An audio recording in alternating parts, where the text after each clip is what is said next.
The call is not a call that I want any parent to ever get. I thought it was a call that only other parents get, not me. So when it happened to me, it was all very surreal. I miss him. Like I miss being yelled at by him, because at least like I knew I always had like an older brother that like would be there for me, but now I kind of have to be the older brother to him. So that's been my hardest like transition to after the wreck was like having to step up. My name is Benjamin Hensley. I prefer Ben Hensley, but He had charisma. When he walked into a room, people noticed him. He's got those big green eyes. And he just had a way with, pulling people in. When I got the call, disbelief for sure. He was supposed to be coming home with another family, carpool that we did, where I took the kids to school and then another parent brought them home. So when we got the call, I was like, no, that can't be right. That can't be Benjamin. And I was still in my PJs at that time, and she like yelled to see if Benj was in his room. So I remember I opened up the door and he wasn't. And I screamed down, he's not. And then that's when she just started like crying. And I didn't know what was happening. At that point, like I started getting scared. So I went down the stairs, and at that point my dad like threw on his coat, and they just both left. And I remember I was just walking behind, and we got in the car, and everybody was crying, and no one told me what was happening yet. So I was just in the car while everybody was just like sobbing. About halfway through the drive, after I like kept asking like what's happening, she was like, Benj was in a car accident. Still disbelief. I think I called his phone about 100 times, and I was just like, Benji, please pick up, please pick up, please pick up. He never picked up. It was a kid who was pulling on the parking brake. He was doing what's called drifting from a movie Fast and the Furious. So you pull on the parking brake and you slide. You pull on the parking brake and you slide. And the roads were wet. And he just pulled it one too many times, and there was a car coming over the hill, and they pulled it and a car hit him right here. That's where Lindsay was at. So she took the brunt. All 5 foot, maybe 90 pounds of her. And I guess the centrifugal force of all of it was so strong that it impacted the two in the back seat, which were Benjamin and Lindsay. I don't really remember the wreck. It's kind of like my mind shielding me from the pain I had to go through. But yeah, he had a lot of friends. I didn't realize how many friends he had until we were in the trauma center. And the lobby just kept filling up to the point where they had to have some people leave. And to have his friends come and tell me these stories about my son and what an amazing kid he was, and still is, but how he helped them was just, it really helped through the whole process. I'm not in contact with any of my friends from before the crash.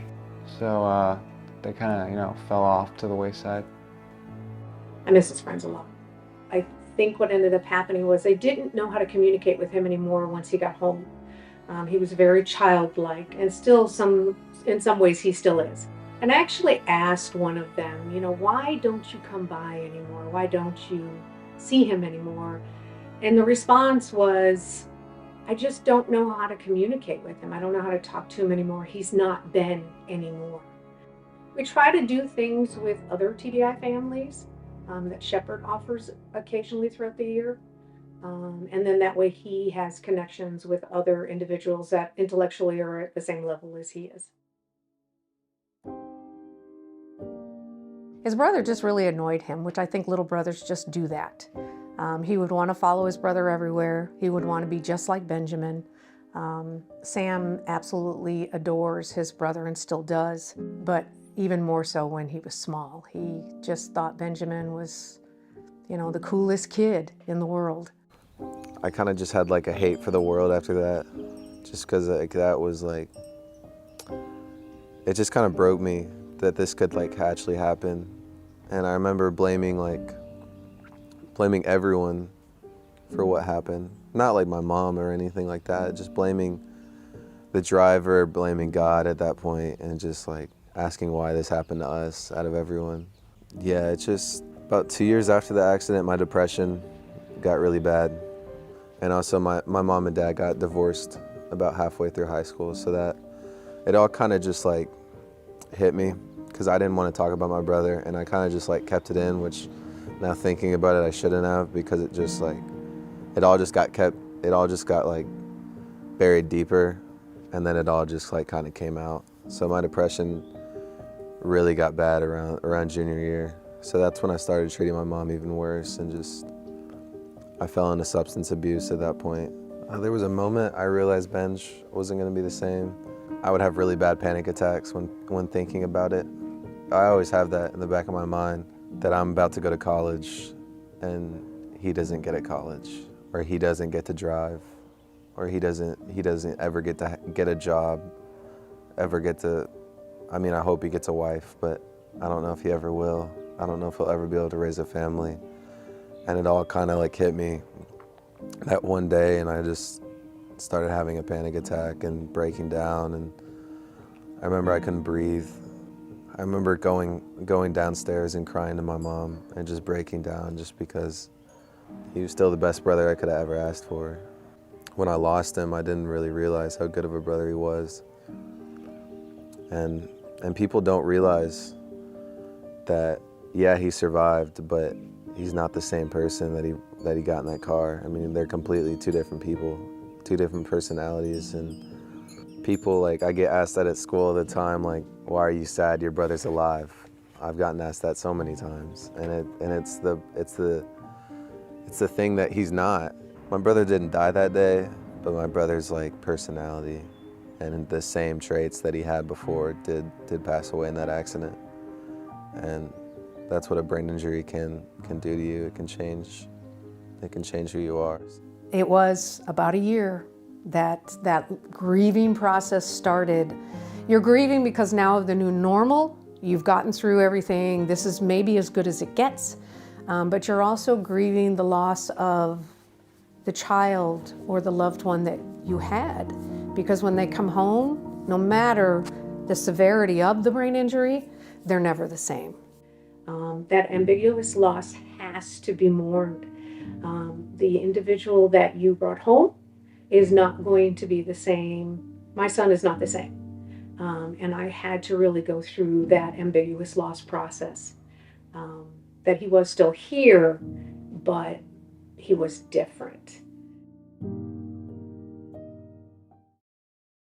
I don't think I understood the magnitude. I had never known what a TBI was. So when they said he has multiple severe TBIs, I was like, and what does that mean? All I knew is that my son was laying there with all kinds of tubes and he was unconscious. But I don't think you're ready to hear totally what a traumatic brain injury is. And the other thing that they always say is every brain injury is different. So I do remember those conversations. I could tell you that he'll be fine. I could tell you that he won't, but we just don't know. And these were the doctors, the brain doctors that were there. I do remember that. I was shocked because they said, we just don't know. The brain is the one thing we don't know a lot about. So I can't even answer your questions. We're trying to find any positive, any hope. Give me something to hold on to as his mother, a sliver. Just even his ICPs were maintained for the entire evening. That's all we want, just a sliver of hope. The other thing that you're going to deal with is now all of a sudden you've been in there for 3 weeks, you've been in the trauma center, the insurance is starting to now run low. It's become urgent that he be moved to a different bed, which meant he wasn't going to get the same one-on-one 24-hour care that I was used to him getting. We did end up moving over to Select, and they were wonderful. It's called Select Specialty Select or Select Specialty Hospital. You know, I had long conversations with the nurses and the doctors there, and what to expect when we get here and what my expectations were. So you definitely fall into that advocate role. I didn't want to be like that, but I had to really advocate for Benjamin. It was there that I found out about Shepherd. But the first time that they came, they have to come and evaluate your child or your loved one. Are they making progress? Will they squeeze your hand? Will they give you a thumbs up when on command? They have to be able to follow those instructions. If they don't, they're not ready for Shepherd. So the second time they came, Shepherd came to test him. He wouldn't put his thumb up, but he would put his thumb like this. So I was like, there it is, see? And they were like, oh, I don't know, Miss Hensley, that's iffy. I said, but he did it. So let's move on to Shepherd. Shepherd finally came back with a yes, we'll go ahead and transfer him. But we need $67,000 because your insurance company is only going to cover 30 days of it. And after that, they calculate how much time it's going to take for what they think is going to take for your loved one to be able to function where you can care for them. And that's where $67,000 came up. Great. Who has $67,000 sitting around? You know, in my mind, I'm thinking, and I went on the news and basically just said, I need $67,000. We need help. I want Benjamin to have the best opportunity to survive and to be able to thrive after this. And within a week, my little community here in Spring Hill and in Franklin and a donor that's not willing to be known raised over $110,000. They were so supportive that they also needed that assurance that he was going to be okay.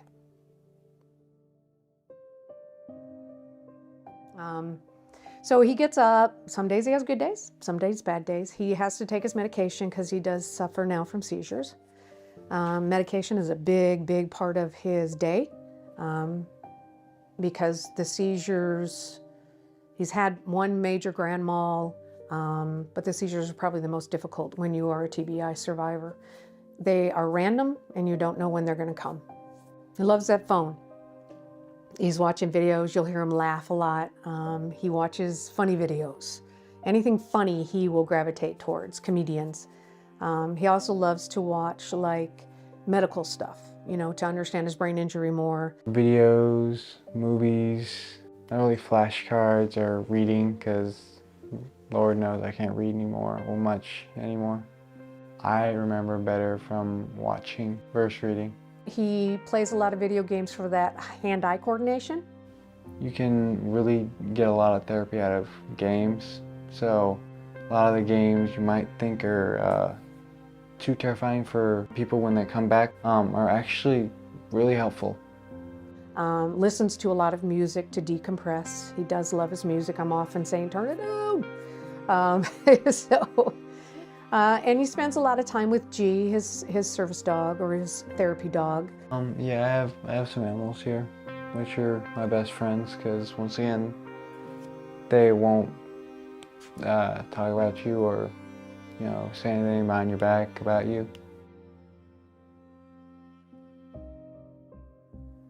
Yeah, I don't know what the future holds, but I know I'll always be there for him. And I know I'll always come back from college to see him. So I know that for a fact, that I will always still be here for him. So, and for the people that have to keep going through this, it doesn't get easier, but there is like bright moments in the journey to where like you handle it. And he's still here with us, and I'm still blessed to have him as a brother because I love him to death and I would do anything for him. I remember there was a football game. I think it was my junior year. And we were warming up and I was running. I remember I looked down on my foot to see an orange butterfly just sitting there. And no matter what I did, it wouldn't come off. But I knew that's Lindsay. That's Lindsay watching over me. And a few days after, I was like, I talked to Mom about it, and I was like, I want to get a tattoo of a butterfly. So I got the date of my brother's car accident in Roman numerals, and 3 butterflies going around, which 3 is my mom's favorite number. So I got 3 for her, and then the top butterfly at the very top, the big one, is Lindsay, sitting on the top of the Roman numerals, just like she sat on my foot during the football game. So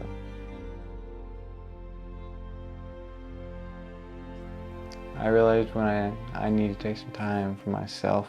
In doing that, a lot of times it helps me collect my thoughts. It calms me down. My biggest accomplishment is trying to, make sure everyone is okay before I make sure I'm okay. Living day by day, making sure each day is a new challenge and conquering it.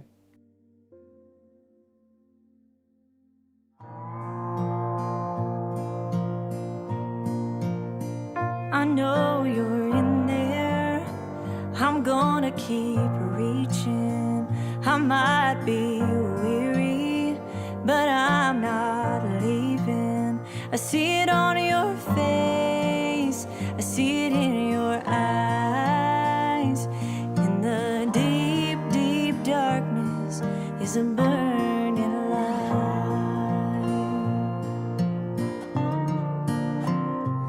Oh, it feels just like a war, but we're slowly gaining ground. A battle you must win, so we're fighting for you now. An army